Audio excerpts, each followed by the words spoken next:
emergency communications on the Deep Space Network once they are at the most distant point of their high Earth orbit, which is necessary before that TLI burn.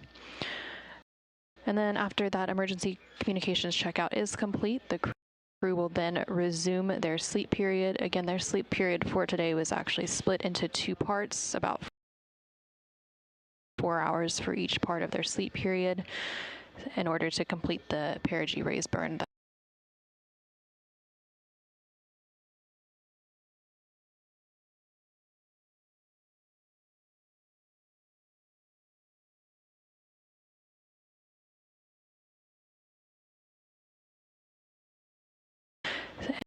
In order to complete the perigee raise burn that is scheduled for about 22 minutes from now.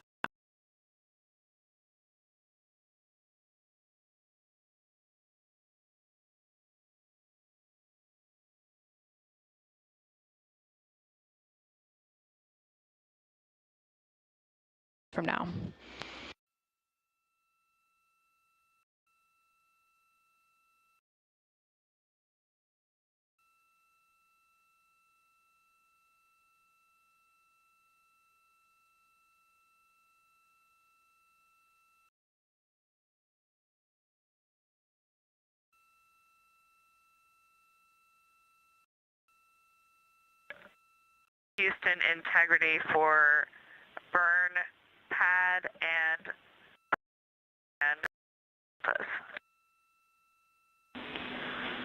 Go ahead, Christina.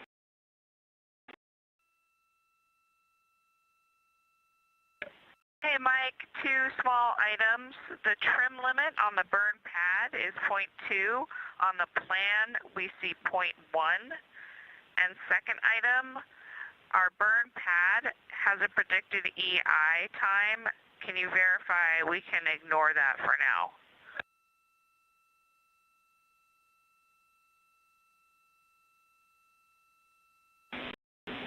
All right, Christina, you can ignore EI time. We're on the term.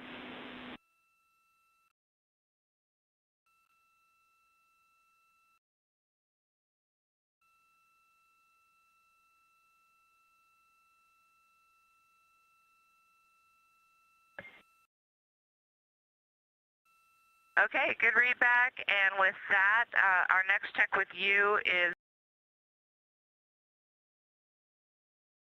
for your go, no-go confirmation.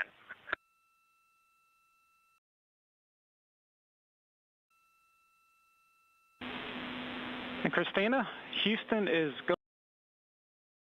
go for the burn.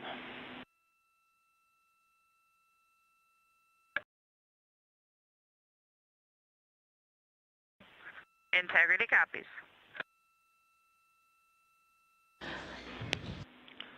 All right, Christina, and you are correct. Trim limit is 0.1.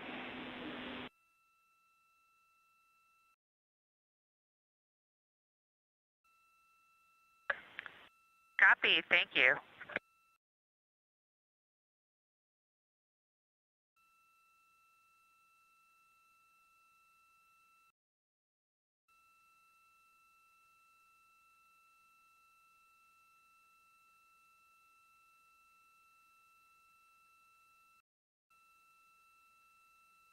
This is Mission Control Houston, and information that the team here in the Artemis Flight Control team, or in the Artemis Flight Control room, are go for the perigee raise burn. That burn expected to take place in about 20 minutes from now.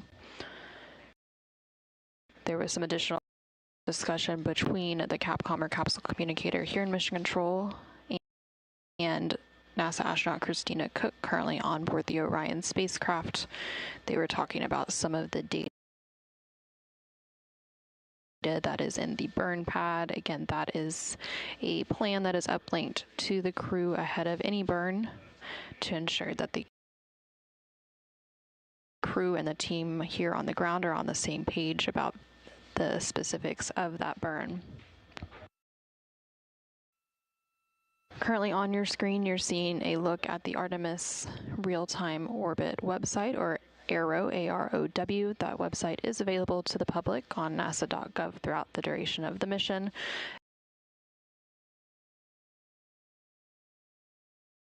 And we provide those live views here on our continuous coverage feed when we don't have live camera views from the Orion spacecraft itself. But this view provides the live data and telemetry coming from the Orion spacecraft. So currently the Orion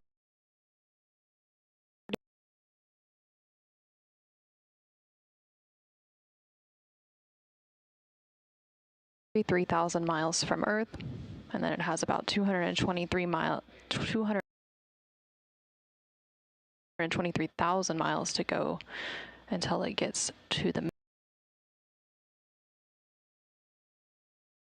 Moon. Again, this comes following a liftoff yesterday at 5:35 p.m. Central Time, 6:35 p.m. Eastern Time. The Orion spacecraft lifted off atop that SLS, or Space Launch System rocket, from NASA's Kennedy Space Center in Florida. Since that liftoff, about 13 hours and 14 minutes ago, the crew has completed a proximity operations, or ProxOps demonstration, after the ICPS, or interim cryogenic propulsion system, separated from the Orion spacecraft. The crew on board the Orion spacecraft used the ICPS as a docking target to practice those manual maneuvers. And then a little bit after that was completed, the crew did enter their sleep period, again about a 4-hour sleep period, before they were awoken about 45 minutes ago to complete the perigee raise burn operations coming up here shortly.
This is Mission Control Houston, as the Orion spacecraft and its crew, along with the team here in Mission Control Houston inside the Artemis Flight Control Room, continue to prepare for the upcoming perigee raise burn slated to take place in about 15 minutes from now. The solar array wings on the Orion spacecraft, or the SAW, are now in position for that burn. The Orion spacecraft has 4 total solar array wings on the service module. Each solar array is made of 3 panels, and the length of each wing is nearly 23 feet long, or about 7 meters long. These 4 solar arrays are used to convert light into electricity, and they can turn on 2 axes to remain aligned with the sun for maximum power. And on that visualization there in the center of your screen, you can see those 4 solar array wings on the Orion spacecraft.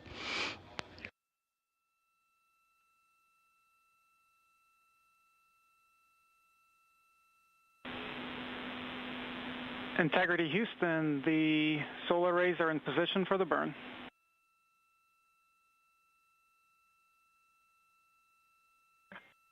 Integrity copies.